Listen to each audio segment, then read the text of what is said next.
সৌরভ শিকদার, কি বলবেন? দুটো জিনিস আজকে দেখলাম, এত কিছু বলার পরে, হম্বিতম্বি করার পরে। একদিকে আজ ব্যাপক নিরাপত্তা দেখলাম, দুটো উইন্ডো আমি দেখাবো। ব্যাপকভাবে কেন্দ্রীয় বাহিনী, রাজ্য পুলিশের অধিকর্তা যারা রয়েছেন তারা দেখলাম বাঁকড়া বা ন্যাশনাল হাইওয়ের সামনে আছেন। 163 বা 62, আমি 144-এর এই মুহূর্তে বিএনএসএস এর যে সেকশন, সেই সেকশন জারি হয়েছে।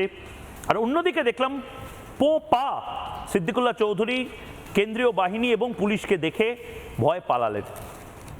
কি বলবেন? না দেখুন, ফাঁকা কলসির আওয়াজ বেশি হয়, এটা তো একটা পুরনো কথা আছে।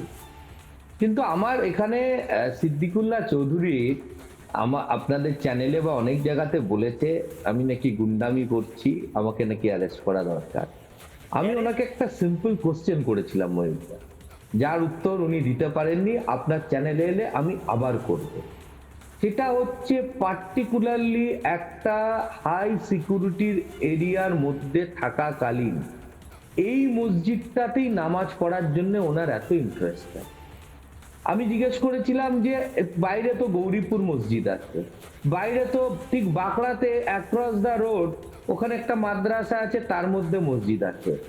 আপনি এবং আপনার দলবল এই রানওয়ের ভেতরের মসজিদটাই কেন নামাজ পড়ার জন্য বেছে নিচ্ছেন বা বাধা দিলে এত ক্ষিপ্ত হয়ে যাচ্ছে?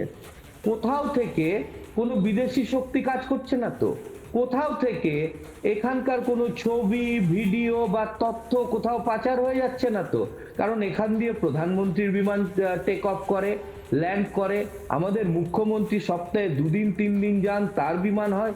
এবং তার থেকেও বড় কথা, লক্ষ লক্ষ লোকের মানে যারা যাত্রী দমদম বিমানবন্দর দিয়ে যান, তাদেরও বিমান এখান দিয়ে ওঠে, এখান দিয়ে নামে।